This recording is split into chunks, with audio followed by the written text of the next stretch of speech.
Bonsoir à tous. Je suis le docteur Xavier Bragvelt, je suis vice-président de l'UFSBD et je vous souhaite donc la bienvenue à ce nouveau rendez-vous de l'UFSBD, les conférences gratuites pratiques dentaires du même nom que notre magazine. Elles sont destinées à la mise en avant de sujets liés à notre pratique d'omnipraticien. Pour ce premier opus, j'ai le plaisir d'accueillir le docteur Jean-Luc Dardevel, praticien installé dans le Bas-Rhin à Truchtersheim, membre actif de l'UFSBD et chirurgien dentiste à l'INSEP, l'Institut national du sport, de l'entreprise et de la performance.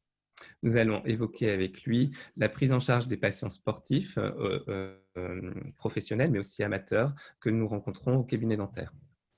Avant de lui donner la parole, je vous signale que vous pouvez pendant toute la conférence nous poser des questions en cliquant sur l'icône Q et R qui se retrouve en bas à droite de votre barre de tâches Zoom. Aidé du docteur Alexandre Deza, nous reviendrons en fin de séance pour transmettre ces questions au docteur Dardevel et qu'il puisse vous apporter une réponse. Voilà, Jean-Luc, je te laisse la parole. Merci beaucoup, merci Xavier. Voilà, je voulais tout d'abord remercier l'UFSBD de m'avoir donné l'opportunité de vous présenter ce sujet qui me passionne. Une personne qui m'est très chère a dit que personne ne peut se dire en bonne santé s'il n'est pas en bonne santé bucco-dentaire. C'est particulièrement vrai pour les sportifs. Et pour les soins des sportifs, dans l'ensemble, ce sont les mêmes soins que ceux que nous prodiguons habituellement dans nos cabinets, mais il y a cependant quelques points de vigilance qui sont importants à connaître.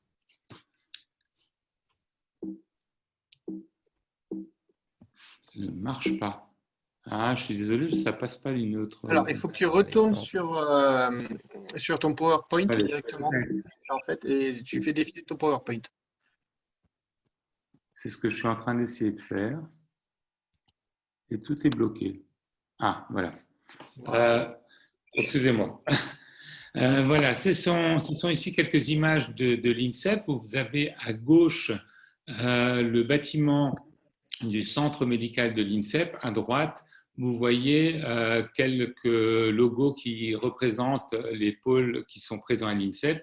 L'INSEP est situé à Vincennes dans un parc de 27 hectares et 27 pôles France se situent à l'INSEP actuellement. Vous voyez ici la halle Mégros, qui est un des lieux mythiques de l'INSEP. C'est un stade couvert, un stade d'athlétisme couvert avec un vélodrome. Et à droite, vous voyez la piscine de l'INSEP. Ici, vous avez le centre IRMES de l'INSEP, qui est le centre de recherche de l'INSEP, et en particulier ici, vous avez l'endroit où se situent les appareils de mesure qui permettent de faire des études sur les sportifs de haut niveau de l'INSEP.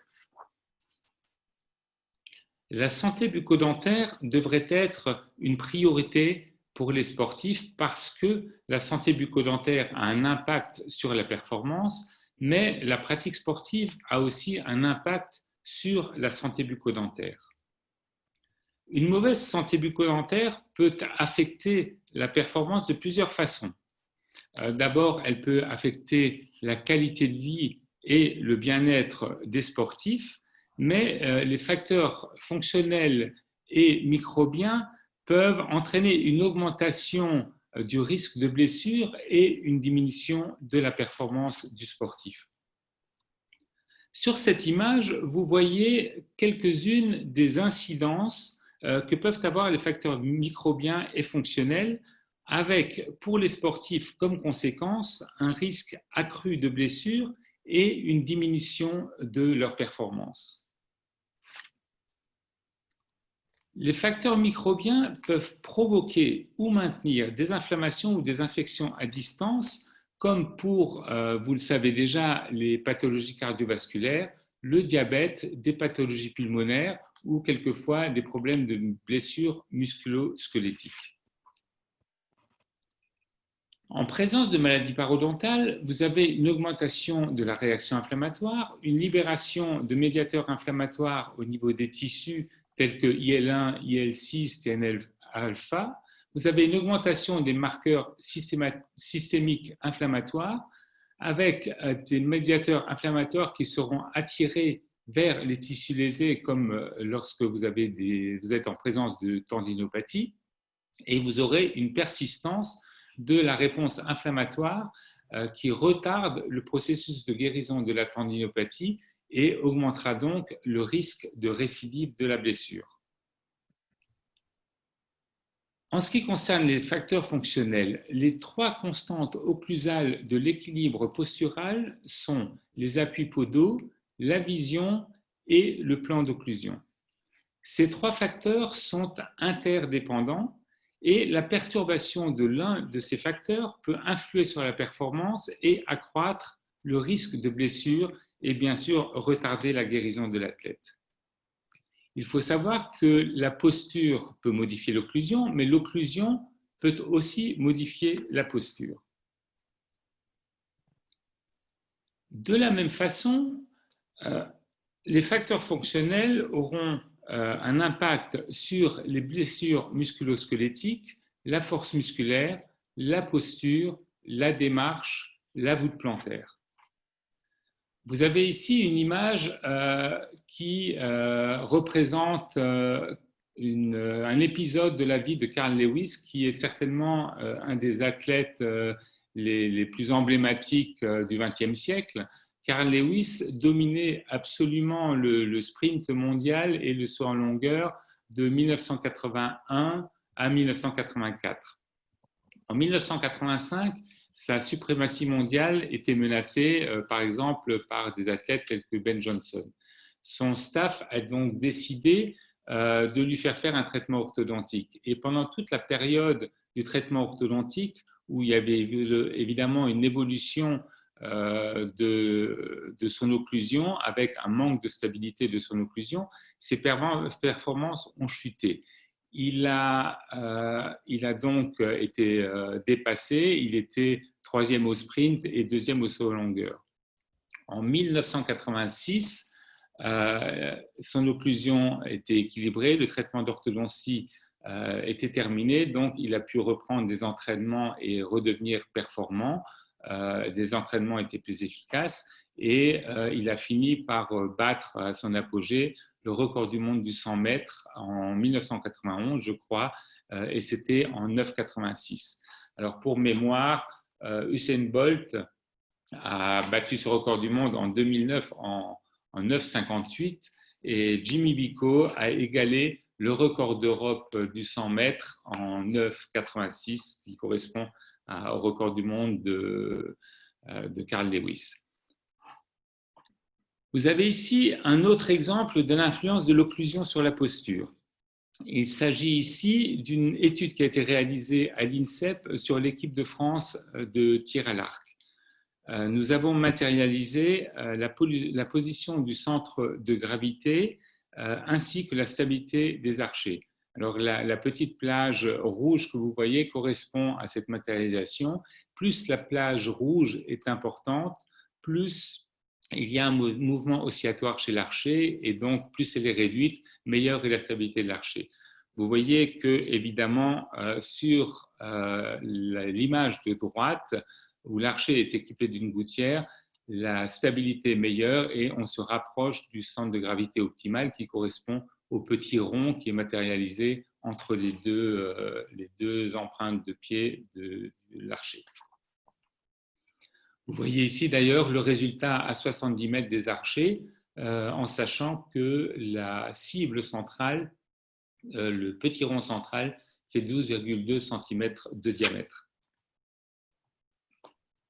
La pratique du sport est bonne pour la santé et doit être encouragée, bien que souvent les sportifs sont plus exposés aux caries, à l'érosion dentaire, à la xérostomie, aux maladies parodontales et aux traumatismes. Vous voyez ici que les sportifs sont particulièrement exposés aux caries, au risque d'érosion à cause principalement de leurs habitudes alimentaires, mais aussi du syndrome de bouche sèche. En ce qui concerne l'érosion, il y a aussi un risque accru pour les nageurs à cause du faible pH de l'eau des piscines. Pour ce qui concerne les maladies parodontales, c'est la même chose, c'est les habitudes alimentaires, le stress et le syndrome de bouche sèche qui sont en cause. Et vous avez évidemment aussi des risques de traumatisme chez les sportifs.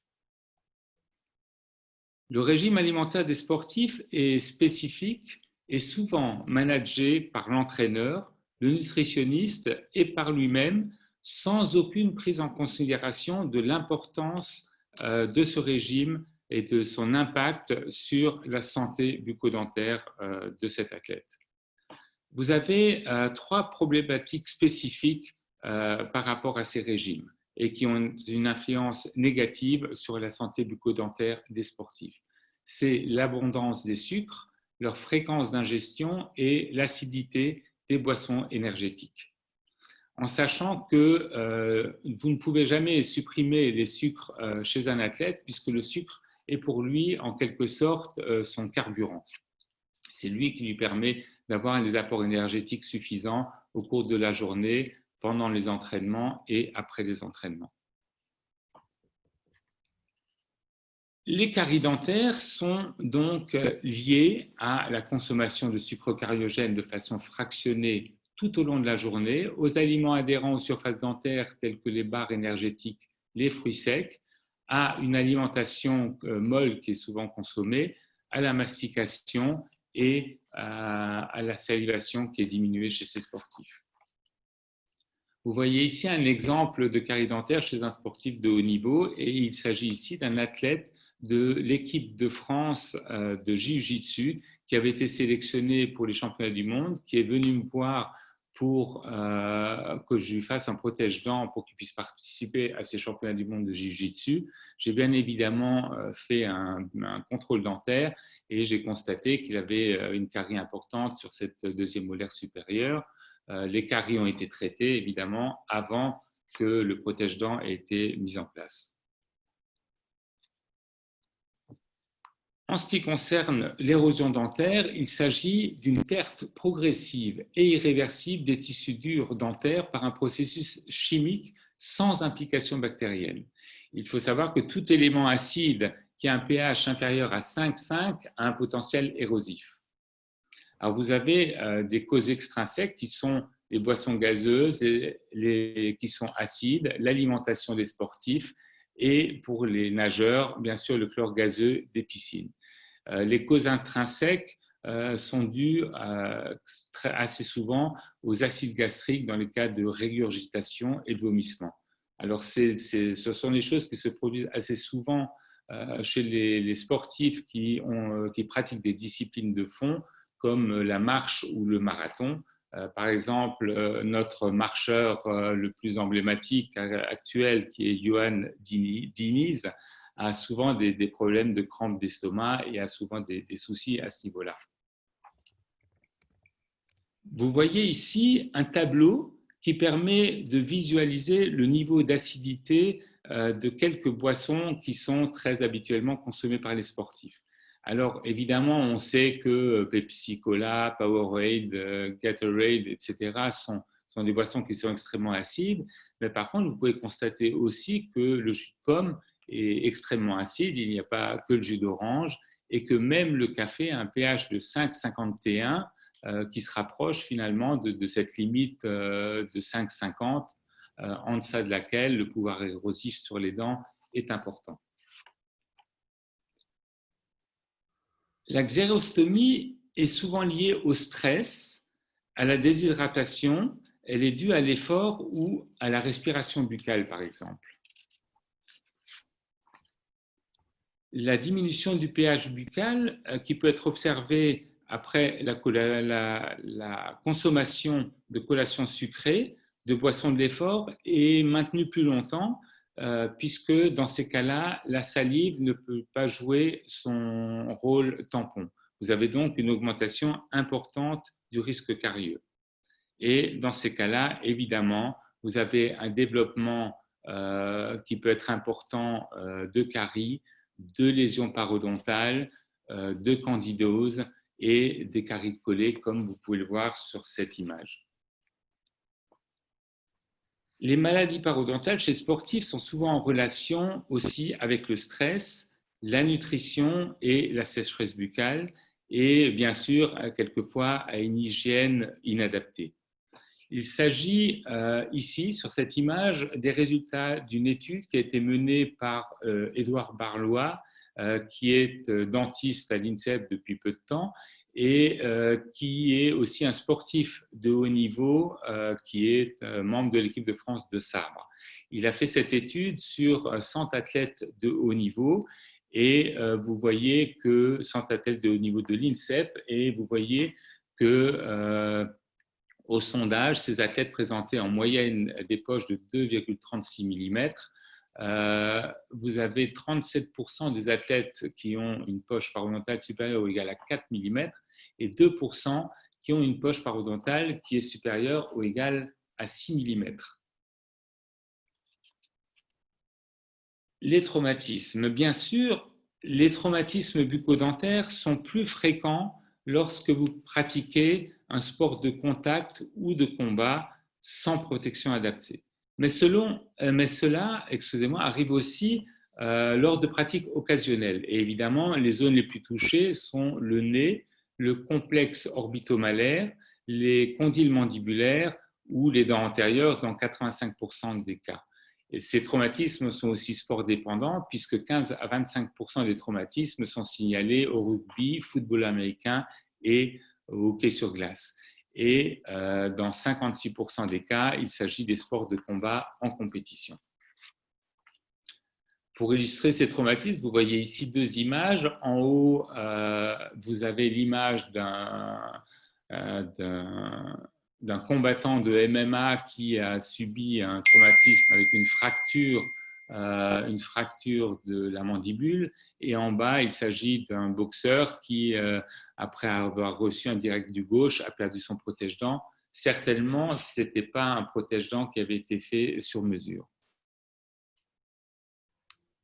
Cette étude, qui a été conduite lors des Jeux Olympiques de Londres en 2012, est souvent évoquée.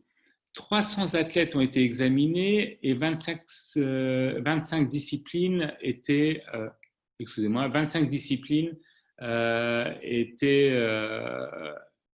examinées.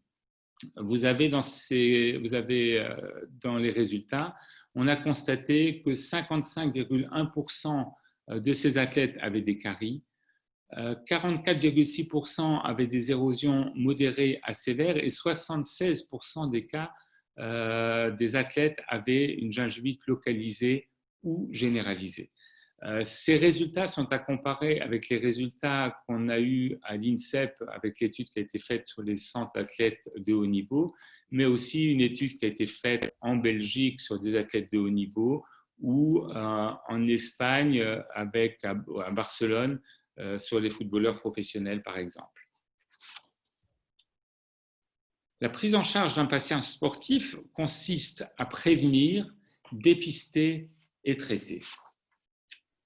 En ce qui concerne les conseils que nous pouvons leur prodiguer, il faut leur donner des conseils d'hygiène bucco-dentaire, c'est extrêmement important. Leur conseiller une visite régulière chez le dentiste, donner des conseils en ce qui concerne l'alimentation, les protections quand ils pratiquent des sports de contact ou de combat, les conseils en ce qui concerne la consommation de tabac. Plus de sportifs que l'on pense consomment du tabac.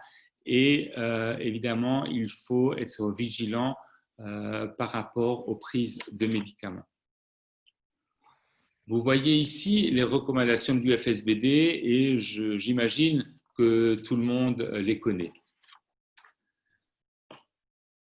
De même, avec la méthode brosse, elle vous permet de facilement illustrer les conseils de brossage pour les sportifs que vous aurez dans votre patientèle.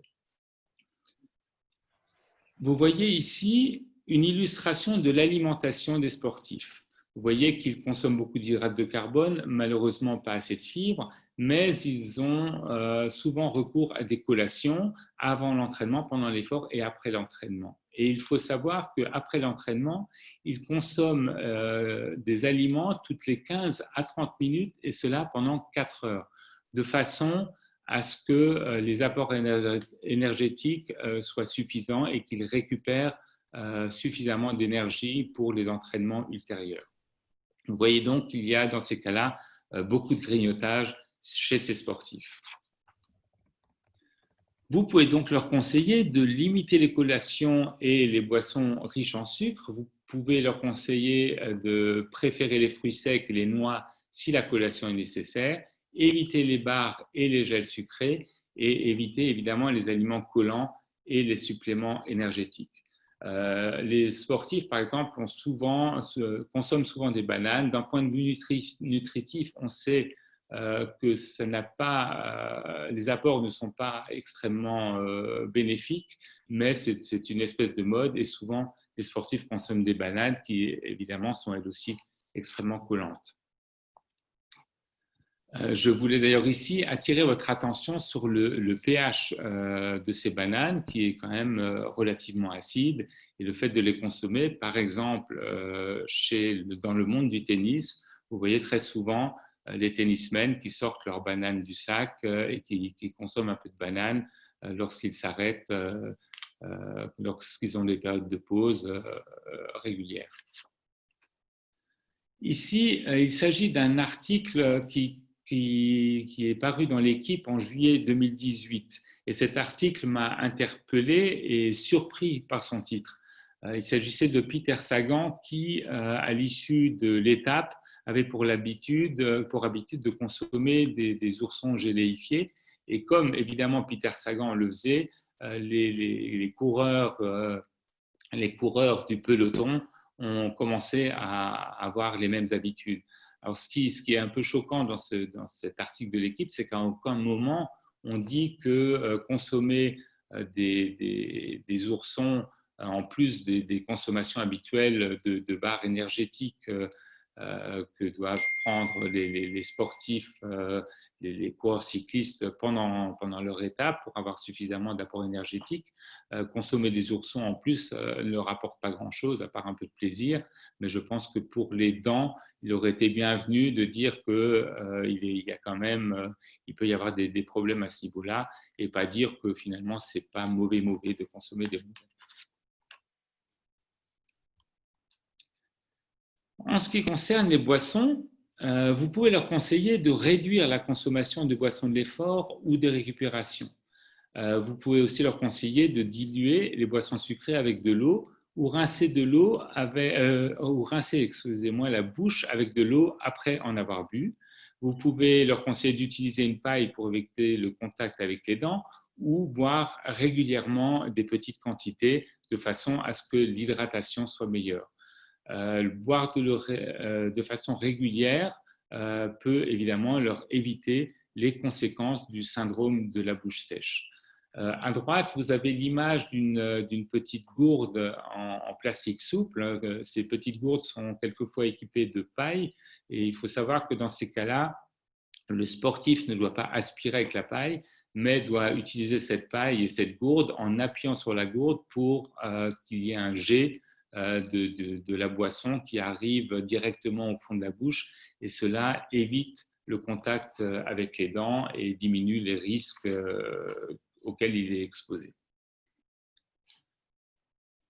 En ce qui concerne la prévention des traumatismes, le plus important est certainement de notre point de vue l'utilisation des protège-dents.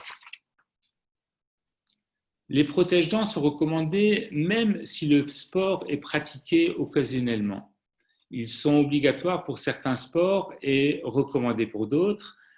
Et ces protège-dents, les protège-dents sur mesure sont évidemment les plus efficaces. Ce sont ceux qu'il faut absolument privilégier. Vous voyez ici quelques exemples de protège-dents du commerce. Et ici, vous voyez des images qui sont des protège-dents sur mesure, avec à droite le protège-dents du docteur Minière, qui est un protège-dents avec des ailettes qui permet l'insertion de ce protège-dents même si vous avez des bagues orthodontiques. C'est d'ailleurs le protège-dents qu'il faut utiliser quand on a un traitement orthodontique, de façon à éviter d'avoir des blessures au niveau des tissus mous lorsqu'il y a des chocs.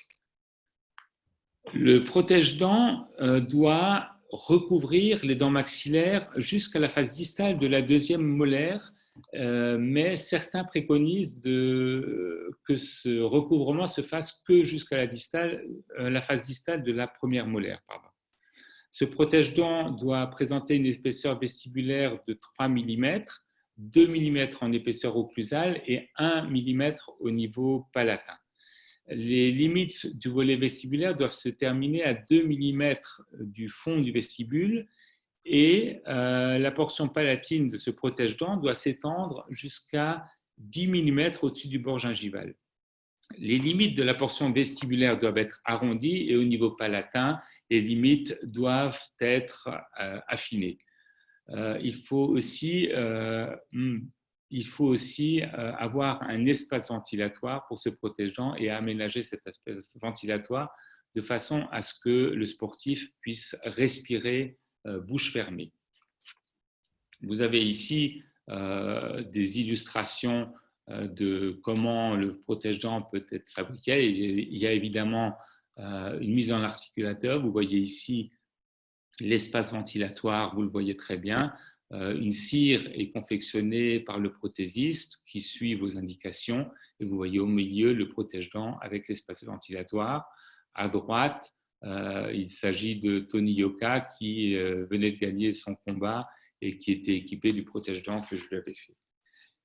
Ici, vous voyez un exemple de protège-dents que c'était une sportive que j'ai reçue à l'INSEP, qui est une sportive de haut niveau, qui est allée dans un cabinet et on lui a mis en place ce protège-dents. Donc, vous voyez très bien que ce protège-dents est totalement inadapté et donc ce protège-dents a dû être fait. Ici, ce sont des images, quelques images pour illustrer les protège-dents. Vous voyez en bas, au milieu, deux types de protège-dents avec le protège-dents duquel est équipé Suleiman Sissoko, qui est un de nos boxeurs. En haut à gauche, vous avez Tony Yoka, Nordi Noubali, et à droite, vous avez Francis Ngannou, qui lui est un combattant de MMA, qui maintenant est à Las Vegas et qui est dans les 2e ou 3e mondiales en lourd en MMA et qui combat à l'UFC. Vous voyez ici les recommandations qui concernent le port du protège-dents. Donc, le protège-dents est obligatoire en boxe, en taekwondo, en hockey sur glace et au football américain. Et il est recommandé dans plusieurs autres disciplines, dont vous voyez la liste ici. On peut aussi estimer qu'il pourrait être recommandé pour le judo parce que souvent vous avez des micro-traumatismes en judo.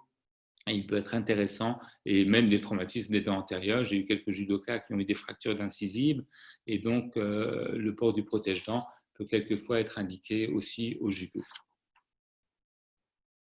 En ce qui concerne la fréquence des rendez-vous des patients sportifs, nous recommandons un rendez-vous de contrôle 1 fois par an pour les amateurs et 2 fois par an pour les compétiteurs et les athlètes de haut niveau.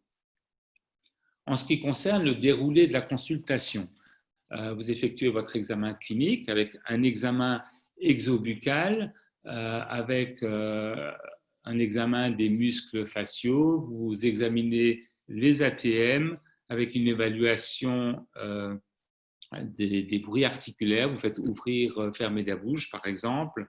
Vous évaluez aussi la dimension verticale.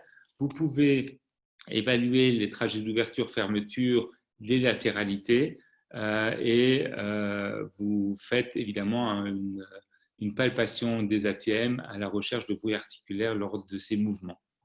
Vous avez aussi l'examen clinique endobuccal avec une détermination des dents absentes, une évaluation des restaurations. Vous recherchez évidemment des caries, des lésions parodontales, vous faites une analyse de l'occlusion avec une analyse statique et une analyse dynamique. Pour ces examens, évidemment, vous devez utiliser une radiographie panoramique. La radiographie panoramique est tout à fait préconisée. Elle permet d'ailleurs d'évaluer la situation des dents de sagesse, par exemple, aussi. Vous utilisez aussi les bite-wings, ça vous permet de détecter des caries précoces proximales, par exemple, et vous pouvez quelquefois avoir besoin des cônes BIM dans certains cas quand vous avez des doutes. Évidemment, vous pouvez évoquer les habitudes alimentaires, l'histoire médicale de votre athlète, les blessures qu'il a eues et les inflammations qu'il a pu avoir pendant l'année passée. Le sportif qui a pris un rendez-vous pourra se présenter avec une fiche bilan que vous voyez ici à gauche. Cette fiche bilan lui est adressée par la fédération de laquelle il dépend. Donc, il faudra remplir cette fiche bilan, l'adresser à la fédération et vous lui adressez en même temps votre note d'honoraire qui sera réglée directement par la fédération et non pas par la CPM, puisqu'il s'agit d'un bilan dentaire pour un sportif qui n'est pas pris en charge par la CPM. À droite, il s'agit de la fiche que nous avons à l'INSEP, qui est une fiche avec de nombreux items qui nous permettent de faire des études sur la situation des sportifs. En ce qui concerne la recherche des foyers infectieux, vous pouvez voir, c'est un exemple que j'ai eu, vous pouvez voir la 42 qui est dyschromiée. Cela doit évidemment interpeller. Donc, on fait dans ces cas-là, on peut faire une radiographie. J'ai constaté qu'il y avait un foyer et le traitement radiculaire a été fait dans de relativement bonnes conditions. Ici, vous avez un autre exemple. C'est un exemple qui est assez récent, qui date d'il y a 15 jours, 3 semaines. C'est l'image du haut. C'était un sportif qui avait eu l'année dernière, ou il y a 1 an et demi, qui avait eu un problème d'infection. La dent a été traitée et là, il m'a signalé qu'il avait de nouveau des sensations un peu bizarres avec les dents, avec une sensation d'être un peu enflé. Donc, dans ces cas-là, vous devez évidemment faire un examen radiographique pour vérifier. J'ai constaté qu'il y avait un foyer. Le traitement de racine va être repris. En bas, il s'agissait d'un sportif que j'avais examiné. J'avais un doute, j'avais pas de doute sur la 45, sur une carie, je pensais qu'il y avait une carie distale, mais la 46, il y avait un aspect un petit peu laiteux au niveau mésio-vestibulaire de cette 46. J'ai fait une radio, il y avait évidemment, j'ai constaté qu'il y avait une grosse carie, j'ai excisé la carie ou les caries sur les 2 dents et dans la séance, j'ai reconstitué les dents avec différentes sortes de composites, en terminant avec un composite émail, ce qui a permis d'avoir un rendu à peu près satisfaisant pour ces dents de façon assez rapide. En ce qui concerne l'intérêt du cône BIM, si vous voyez cette image, vous avez peut-être un doute au niveau apical. Lorsque vous faites un cône BIM, vous constatez qu'il y a une belle fracture radiculaire et que finalement, ces dents sont perdues. Donc, vous voyez que les cônes BIM sont quelquefois extrêmement utiles pour nous permettre de faire un autre diagnostic. Ici, il s'agissait d'un problème de foyer infectieux. On avait un doute quant à l'existence d'une deuxième racine, un deuxième canal sur une prémolaire inférieure. Le cône BIM permet de parfaitement visualiser les 2 canaux. Le traitement de racine a été effectué et le patient a été guéri après avoir effectué ce traitement de racine et après, évidemment, un contrôle. Vous voyez cette situation et une telle urgence avant une compétition, une telle urgence qui intéresse les dents de sagesse, évidemment, peut affecter la performance du sportif et même empêcher le sportif de participer à une compétition. Donc, il est très, très important de vérifier les dents de sagesse. Et vous voyez que dans cette étude menée à l'INSEP, 60% des athlètes avaient leurs dents de sagesse, 15% avaient présenté des signes de péricoronarite et 24% avaient été gênés par leurs dents de sagesse au cours des 12 derniers mois qui précédaient l'examen qui avait été effectué dans le cadre de cette étude. Ici, vous voyez d'autres exemples de problèmes que nous pouvons rencontrer avec les dents de sagesse, et vous imaginez bien que dans ces cas-là, la radio panoramique est un examen qui peut être extrêmement bénéfique et important. Ici, vous voyez les préconisations de prise en charge des sportifs qui ont été établies par la FDI. Ces préconisations, vous pouvez les retrouver sur le site de l'UFSBD, puisque l'UFSBD a sur son site les guidelines qui ont été faites par la FDI, et donc vous pouvez retrouver les préconisations et les marches à suivre pour les sportifs que vous pourrez avoir dans votre cabinet. Les soins préventifs sont extrêmement importants pour les sportifs, et vous pouvez par exemple conseiller les gouttières de fluoration, leur appliquer des topiques fluorés ou des vernis fluorés, effectuer des scellements de sillon sur les molaires évidemment, mais aussi sur les prémolaires, vérifier l'étanchéité de leurs obturations et bien sûr contrôler les érosions. Ici, vous avez un exemple de prise en charge d'une urgence qui a été faite à l'INSEP. Il s'agissait d'une judokate qui s'entraînait, et à l'entraînement, il y a eu un choc important.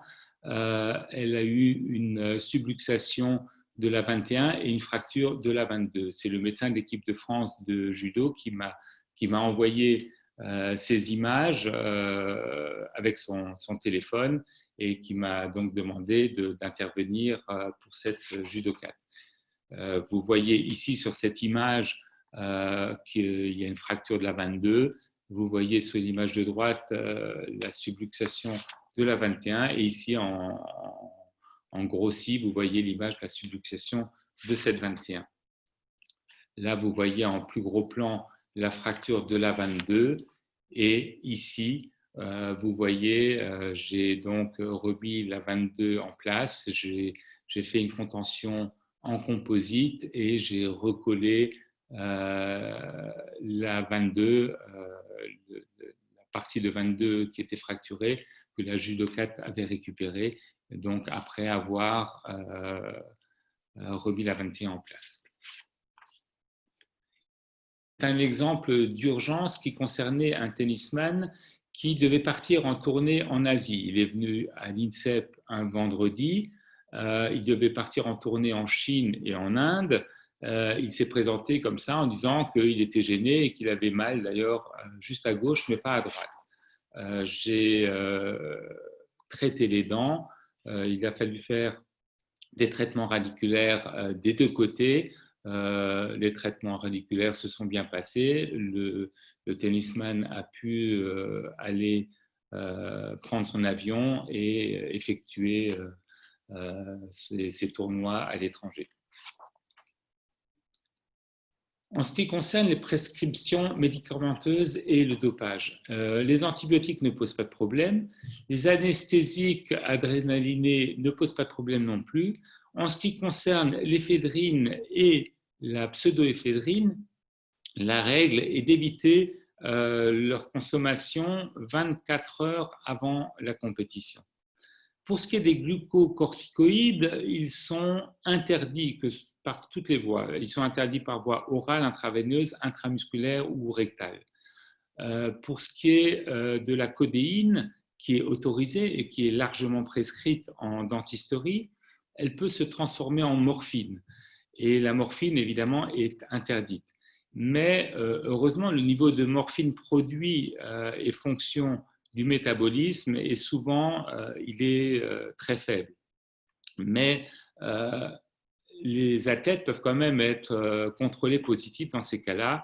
Mais si l'athlète est en mesure de présenter une preuve de la prescription médicale, le sportif ne sera pas sanctionné.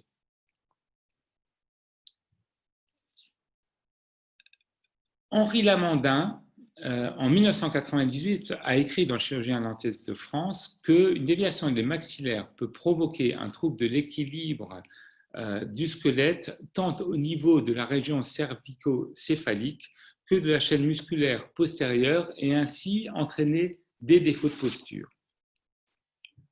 Lorsque l'on parle des troubles de posture, il y a des troubles descendants qui partent évidemment de la tête et des troubles ascendants qui partent des pieds ou des jambes ou d'un peu plus haut.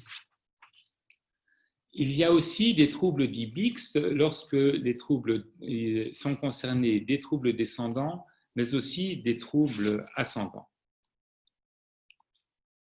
Voici quelques facteurs qui peuvent altérer la posture. Vous avez par exemple des caries qui provoquent des douleurs ou de la gêne avec un dysfonctionnement masticatoire. Vous pouvez avoir de la même manière des dents absentes. Vous pouvez aussi avoir une mauvaise adaptation prothétique qui perturbera l'occlusion et qui pourra poser des problèmes. Vous avez bien sûr des dents de sagesse qui sont en évolution et qui peuvent poser des problèmes. La malocclusion est donc un facteur important. Et les conséquences peuvent être, par exemple, la persistance d'une tendinite ou une pubalgie. Ce sont des pathologies qui sont souvent décrites chez les sportifs et qui souvent se répètent et durent et les empêchent souvent de parfaitement faire leurs entraînements et de suivre leur programme d'entraînement. Il s'agit de réactions en chaîne ici. Et vous voyez que un problème, un déséquilibre de l'articulé dentaire peut provoquer un problème de posture, une mauvaise sollicitation articulaire musculaire, avec après une accumulation de substances fondamentales et finalement un dessèchement de fibres de collagène. En ce qui concerne les traitements réversibles sont absolument à privilégier dans un premier temps et ces traitements permettent de vérifier le bien fondé de votre traitement. Il y a aussi des traitements irréversibles que vous voyez ici et la plus grande prudence est de mise pour ces traitements irréversibles puisque vous devez d'abord tester votre traitement, comme je vous l'ai dit, avec les traitements réversibles comme des gouttières par exemple. Ces gouttières occlusales permettent une protection des surfaces dentaires, elles permettent une équilibration occlusale et un maintien de la dimension verticale. Vous voyez ici des règles qui concernent le réglage des gouttières maxillaires. La différence principale avec les gouttières mandibulaires est le fait que vous n'avez pas au niveau des gouttières mandibulaires des contacts antérieurs, si ce n'est des contacts au niveau des canines. Vous voyez ici des exemples de gouttières maxillaires. Ici, vous avez encore d'autres exemples de gouttières. Vous voyez qu'on utilise une cire pour prendre la relation de la mandibule et du maxillaire. On peut aussi, avec ces cires, prendre le niveau d'épaisseur de relation de hauteur qu'on a entre les deux arcades. Et ici, vous voyez des gouttières avec la vérification des points d'occlusion. Lorsque vous êtes en phase de livraison de votre gouttière, vous devez vérifier la bonne répartition de ces points d'occlusion. Vous voyez ici l'illustration de l'intérêt que peuvent avoir les gouttières occlusales. Vous voyez ici les appuis podaux avant la pose de ces gouttières occlusales. Ici, vous voyez ces appuis podaux après correction de l'occlusion. Vous voyez qu'évidemment, après, vous avez une bien meilleure répartition des appuis podaux, et cela dans les trois cas.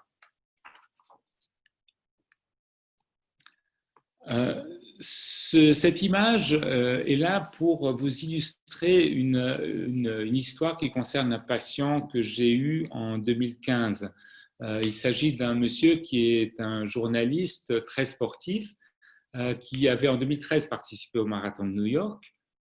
En 2014, il y a eu une pose d'implant, il y a eu quelques soucis à ce niveau-là avec perte de l'implant et ensuite il a subi des extractions de dents de sagesse dans des conditions extrêmement difficiles. Ça avait été extrêmement laborieux. Chez ce patient, tout a basculé. Ce patient a eu des tendinites aux deux genoux, il a eu des tendinites aux deux tendons d'Achille et il avait même du mal à monter les marches du métro quand il était à Paris. Il a eu de nombreux examens médicaux, tout type d'examens médicaux, de façon à rechercher les causes de ces problèmes physiques. En 2015, ce patient a été adressé au cabinet. Je l'ai soigné, il avait des foyers dentaires, il avait des problèmes d'adaptation de prothèses. Je lui avais d'abord de toute façon conseillé de temporiser et d'arrêter de faire des soins. Donc, on a d'abord temporisé. Et finalement, à l'issue des soins, en novembre 2016, vous voyez qu'il a pu participer au marathon des Lattes et qu'il a terminé 17e de ce marathon. Ici, c'est un autre exemple de patients qui sont venus à mon cabinet. À gauche, il s'agit d'un jeune garçon qui jouait au football. Il a eu un coup de pied haut, il a eu une luxation de la 11. La dent a été perdue, elle était aussi fracturée. Donc, on lui a mis en urgence, on lui a fait faire une prothèse amovible provisoire qui peut évidemment être un petit peu améliorée puisque la couleur de la dent n'est vraiment pas très, très bien réussie, mais il attend.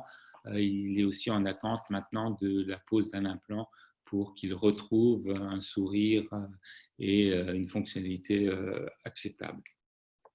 À droite, il s'agit d'un garçon qui a fait, c'est un cas qui est assez récent, qui a à peu près un mois, un garçon qui est venu le lundi, il avait fait de la trottinette avec son père le dimanche, il est tombé, il a une luxation importante de la 11 et de la 12, une intrusion de la 21, avec une fracture de l'angle.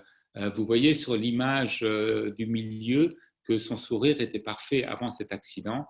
J'ai dû l'adresser au service de pédodontie de la faculté dentaire de Strasbourg qui, avec l'aide du service d'orthodontie, a pris ce garçon en charge. Ils ont commencé par lui mettre des cales au niveau des molaires de façon à ce qu'il puisse de nouveau se mettre au repos en fermant la bouche et qu'il soit un tout petit peu plus confortable. Les dents ont été remises en place avec une contention et il est en observation. Ici, il s'agit d'un cas d'accident de BMX. Alors ici, c'est un patient qui est venu avec cette prothèse au cabinet. Cet accident a eu lieu quand il avait 11 ans. Sa prothèse ne tenait pas et donc il y a eu des réglages à faire. Et entre-temps, on a pu lui poser des implants, mais quand même 5-6 ans plus tard. Et là, vous voyez qu'il a quand même une perte osseuse importante. La pose des implants était un petit peu difficile et on a fait un bridge en céramique. Le bridge a été mis en place et il a retrouvé un sourire acceptable avec évidemment beaucoup plus de confort. Les 11 et 21 qui sont provisoires vont être refaites. En conclusion, pour ce qui est des sportifs, il est important de réaliser les soins nécessaires en respectant les plannings d'entraînement et de compétition. Il est extrêmement important aussi d'assurer les urgences rapidement et efficacement. Il faut assurer et entretenir une relation de confiance avec le sportif. Et enfin, très important, il ne faut jamais négliger notre rôle d'éducateur. Bien sûr, quand vous soignez les sportifs, il ne faut pas perturber leur équilibre. À ce sujet, il faut toujours avoir à l'esprit que 3 facteurs sont importants: la résistance, la susceptibilité et l'environnement. Un équilibre existe et il ne faut pas le perturber. La variation de l'un de ces facteurs peut faire basculer vers la santé ou la maladie. Vous voyez ici une image des archers à l'issue des Jeux Olympiques de Rio, de l'épreuve de tir à l'arc des Jeux Olympiques de Rio, avec Jean-Charles Baladon, l'archer français qui a été médaillé d'argent. Ici, vous voyez quelques médaillés de l'INSEP aux Jeux de Rio. Et cette dernière image concerne 3 boxeurs que j'ai eu en soins. Il s'agit de Souleymane Sissoko, qui est un de nos boxeurs prometteurs en poids moyen, qui est à droite, Tony Yoka, donc Souleymane Sissoko était médaille de bronze aux Jeux de Rio, Tony Yoka était médaille d'or, et en bas, vous avez Nordine Oubaali, qui est le seul Français qui est champion du monde WBC de boxe et qui a gagné son combat à Las Vegas. À l'issue du combat, quand il est retourné dans sa chambre, il m'a adressé une vidéo WhatsApp et en me disant que j'étais le premier à qui il montrait la ceinture et qu'il était extrêmement heureux de pouvoir me la montrer et qu'il me remerciait de notre collaboration. Alors évidemment, ce genre de message fait extrêmement plaisir.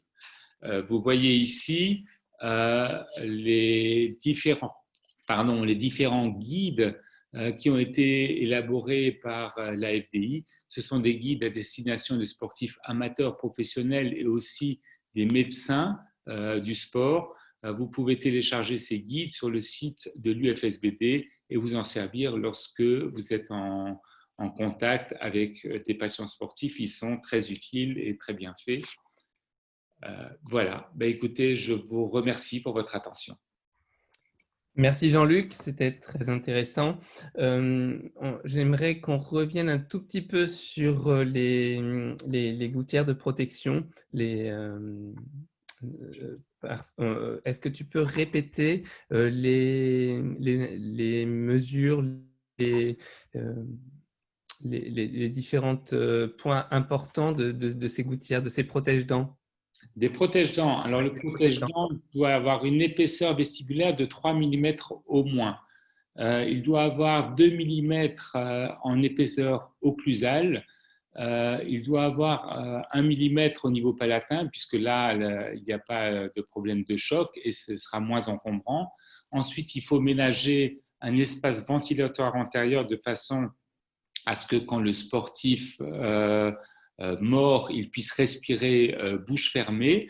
La limite du protège-dents au niveau antérieur doit se situer à 2 mm du fond du vestibule et au niveau postérieur, elle monte à 10 mm au-dessus du collet des dents.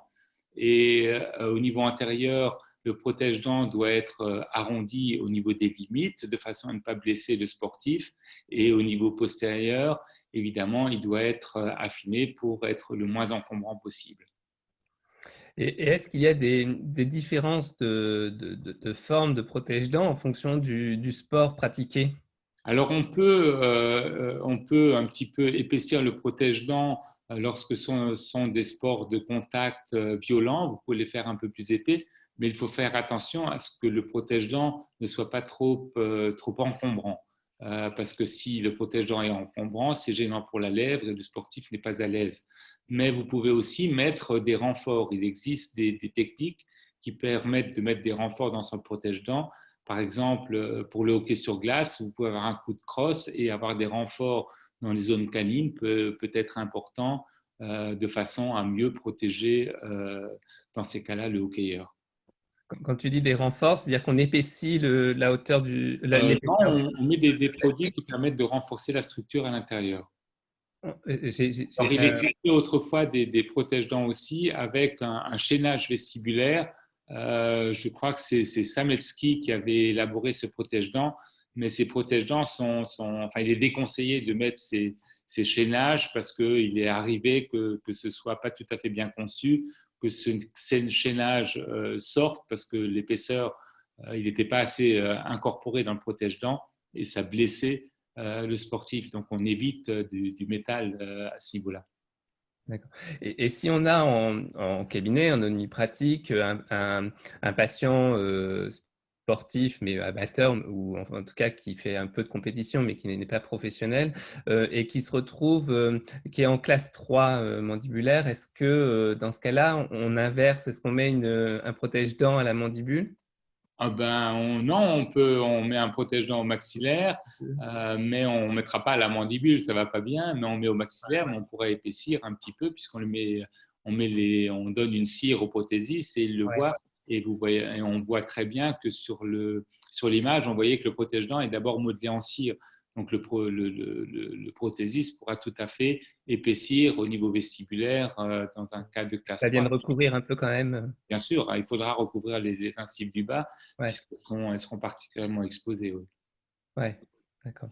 Et du coup, dans ce cas-là, on fait un espace ventilatoire au niveau de la béance. Alors, dans ces cas-là, au niveau de l'espace ventilatoire, c'est évidemment, oui, un petit problème. Il faudra faire un petit espace, c'est-à-dire épaissir, faire un petit espace ventilatoire de façon à ce qu'il puisse respirer. Mais c'est vraiment un des cas qui est effectivement un cas difficile. Oui. Ouais. Et du coup, l'indication de nos patients sportifs en cabinet, qu'ils soient amateurs ou professionnels, c'est de les adresser quand même, de les motiver à faire un traitement d'orthodontie. Ah oui, oui, On oui. voit qu'il y Enfin, a… peut-être aussi, ça dépend de son niveau de pratique. Si c'est un sportif qui a un niveau international et qui a des échéances importantes, il pourra être important de surseoir un petit peu au traitement d'orthodontie, parce que s'il est en attente d'une médaille ou d'un titre, faire un traitement d'orthodontie risque de perturber sa préparation. Donc, dans ces cas-là, il faut attendre. Mais s'il est en période de repos ou s'il est loin de ce genre de préoccupation, un traitement d'orthodontie peut être indiqué, bien sûr. Ouais. Et de même, il y a indication d'extraction des dents de sagesse si on voit qu'elles sont enclavées ou en tout cas Alors, mal l'extraction des dents de positionnées. sagesse, c'est important d'anticiper. Donc, il est important pour les sportifs de faire ces examens de bilan en dehors des périodes de préparation, de façon à pouvoir anticiper et de lui conseiller de faire enlever ses dents de sagesse dans ces périodes de repos, de façon à ce qu'à aucun moment ça n'interfère dans sa préparation. Et donc, c'est extrêmement important puisque les sportifs sont quand même une population jeune et les problèmes de dents de sagesse sont assez récurrents chez ces sportifs. Mais les dents de sagesse doivent être enlevées évidemment dans les périodes de repos, quand ils ont le temps de se reposer pendant une semaine ou 15 jours sans entraînement. Bien sûr. Tu as dit, selon une étude, que tu avais 37% de jeunes qui avaient présenté des poches parodontales au-delà de 4 mm, ce qui est quand même assez important parce que je suppose que c'est des patients qui sont plutôt jeunes. Les patients jeunes, oui, oui, tout à fait. À l'INSEP, il y en a quelques-uns qui ont plus de 30 ans, mais très peu. Enfin, je veux dire, Ouais. la majorité des patients ont entre 20 et 30 ans, oui. Du coup, chez des premières années, enfin, je ne sais pas comment on appelle ça, ceux qui arrivent en première année à l'INSEP, est-ce que du coup, ils passent systématiquement par une consultation dentaire et vous, est-ce que vous avez derrière une motivation à l'hygiène, un enseignement à l'hygiène? Alors, évidemment, on leur fait un enseignement à l'hygiène et les différents pôles de l'INSEP nous adressent leurs sportifs en général à la rentrée au début d'année, donc en septembre-octobre, c'est la période en ce moment, et ils viennent faire des bilans à tour de rôle. Et en général, ça fonctionne par pôle et ça permet de faire des bilans chez ces sportifs et justement de leur donner des conseils d'hygiène. Oui, tout à fait. Alors, on met en place aussi des séances de groupe qui permettent de les motiver pour l'hygiène et sur l'importance de la santé bucco-dentaire pour eux et le fait d'y prêter attention et de venir régulièrement faire contrôler leurs dents. Mais il faut savoir quand même il y a toujours des sportifs qui arrivent à passer à travers les mailles du filet. Et malheureusement, souvent, même les sportifs qui sont à très haut niveau international ont quelquefois leur staff et essayent de passer à travers des balles du filet et se trouvent toujours un petit peu des excuses pour ne pas venir. Mais je pense que le fait que le dentiste, malheureusement, fasse toujours un petit peu peur et qu'il y ait toujours une forme d'anxiété, explique aussi qu'ils essayent de passer au travers. Et du coup, vous avez remarqué que ces séances collectives étaient plutôt positives, étaient plutôt concluantes, parce que plus dynamisantes et plus motivantes pour chacun? Tout à fait. Et d'ailleurs, l'UFSBD, il y a quelques années, avait initié une séance de motivation au restaurant de l'INSEP entre midi et deux, où il y avait plusieurs centaines de personnes qui étaient présentes et l'UFSBD avait fait un bilan qui concernait ces sportifs quant à leur connaissance en ce qui concerne l'hygiène bucco-dentaire, l'incidence du sport sur les dents, les répercussions que peuvent avoir les régimes alimentaires, etc. C'était un bilan qui était extrêmement intéressant et l'INSEP, depuis, a essayé de renouveler ces opérations qui avaient été initiées par l'UFSBD. Et alors, au cabinet, on a parfois des patients parce qu'ils ont entendu parler justement, notamment beaucoup les runners, les joggers, ont entendu parler de l'importance de l'hygiène bucco-dentaire et puis des soins bucco-dentaires sur leur performance ou sur des problèmes de tendinite. Et donc, ces patients-là, en général, arrivent et exposent leurs motifs de consultation en exposant qu'ils sont sportifs. Mais après, on en a on en a d'autres enfin, qui ne l'exposent pas. Donc, est-ce que pour toi, ça doit faire partie de notre checklist dans le questionnaire médical? Est-ce qu'on doit rajouter la pratique du sport? C'est une très bonne question et je pense qu'effectivement, dans le questionnaire médical, mettre une petite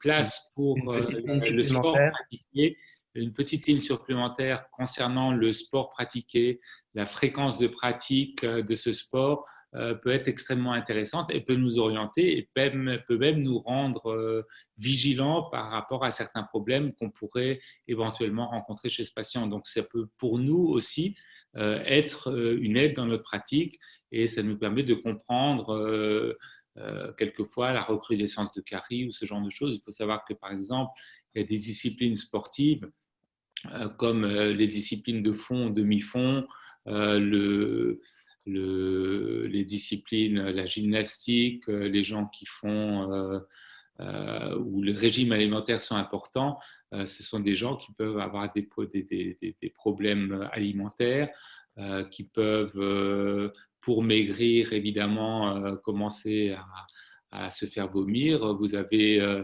aussi des gens qui pratiquent des disciplines de force, qui ont aussi des comportements alimentaires qui risquent d'être mauvaises pour les dents. Donc tout ça peut être intéressant et peut pour nous être une aide pour notre diagnostic et notre vigilance. Oui, parfait. Ok. Et concernant les boissons énergisantes, parce qu'il y a, il y a un appui publicitaire derrière, donc nous, le conseil qu'on a apporté à ces patients qui sont consommateurs? Le conseil, c'est d'avoir évidemment cette gourde avec une paille intégrée, ça peut être extrêmement intéressant, mais surtout de se rincer tout de suite la bouche avec de l'eau après. Ouais. Ça, c'est vraiment c'est extrêmement important puisque dans ces cas-là, il y a un contact acide bref et on se rince la bouche avec de l'eau. Et là, ça peut être intéressant parce que effectivement, ils utilisent ces boissons énergétiques et ces boissons sont quand même toujours extrêmement acides et sucrées. Mais par contre, elles ne sont pas contre-indiquées. Contre-indiquées d'un point de vue sportif. Ouais, enfin, est-ce que les études montrent qu'elles aident quand même dans la durée à ce que le sportif puisse puisse garder l'énergie et de la réactivité. Et donc, est-ce que c'est vraiment source d'énergie ou est-ce qu'il pourrait pallier par un autre moyen? Il semblerait que, par exemple, de l'eau avec du sirop, ça puisse suffire. C'est-à-dire que ça donne un apport de sucre et qui peut être suffisant. D'accord. Et j'ai lu même récemment quelque chose qui était assez étonnant, c'est que le contact de sucre en bouche peut être suffisant et on n'a pas besoin de l'absorber.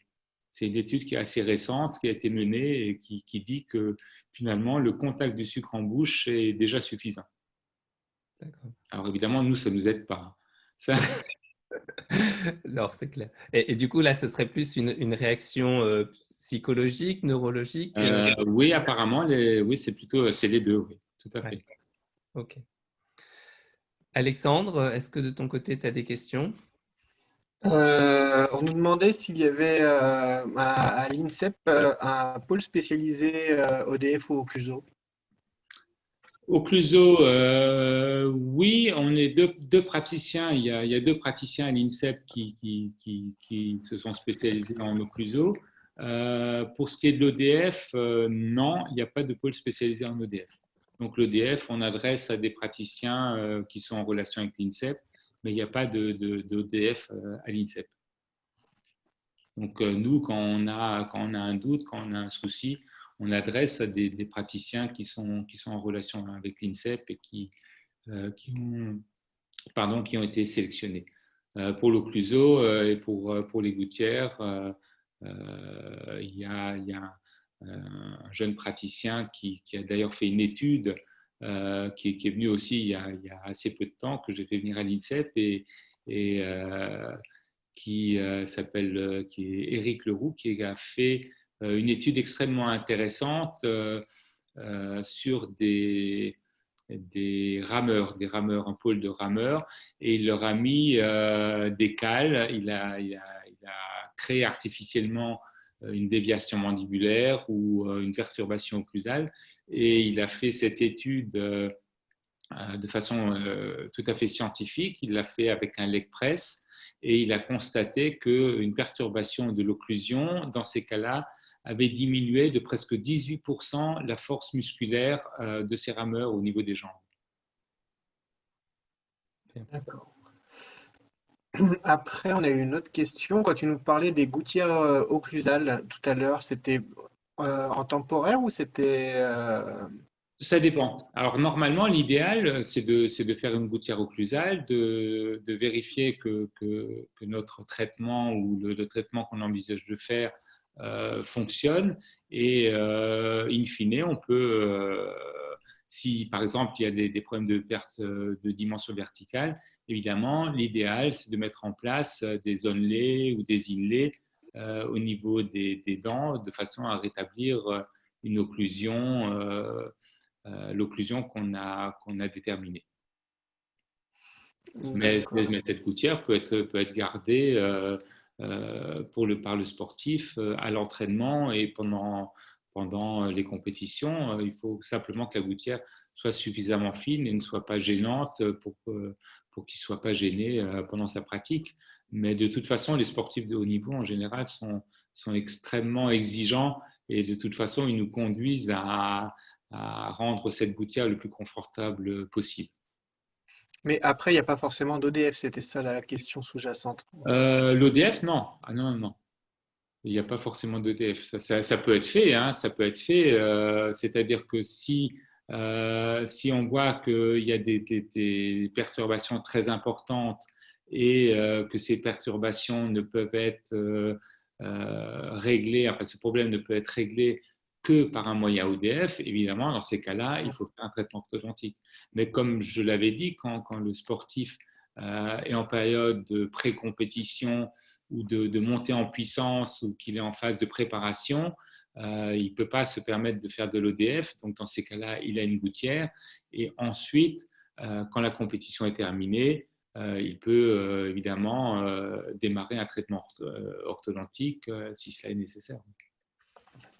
D'accord, parfait. Alors, et puis on avait une autre question qui nous demandait, est-ce que tu fais tout le temps les gouttières au maxillaire? Est-ce que c'est obligatoire et pourquoi? Alors, moi, je fais en général beaucoup à la mandibule. J'ai une consoeur et amie qui s'occupe, elle, de la Fédération française de foot, qui l'a fait systématiquement au maxillaire.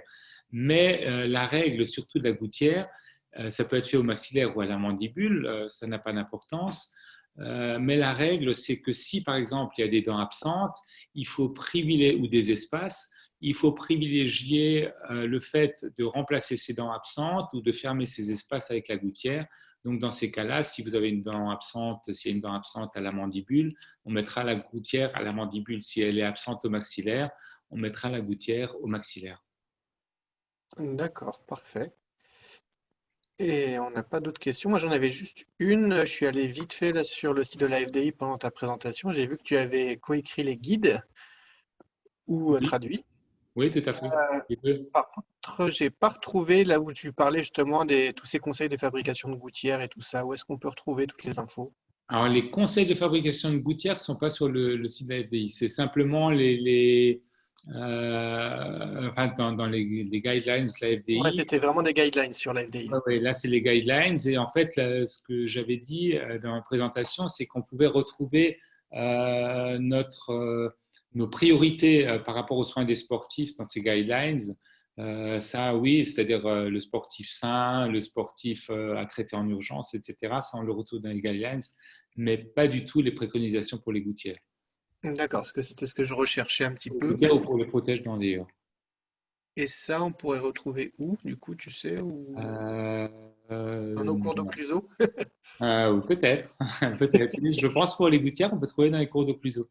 Mais il y avait aussi sans faire de publicité pour l'UFSBD, il y avait eu une formation qui concernait les gouttières qui avait été organisée par l'UFSBD il y a 2 ans, quelque chose comme ça.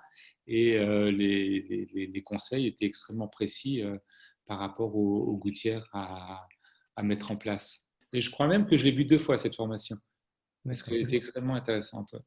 Bon, bah, écoute, merci Jean-Luc pour ton excellente présentation. Merci à vous d'y avoir participé. Et puis, je vous dis certainement au mois prochain. Je vous souhaite à tous une bonne soirée et puis à très bientôt.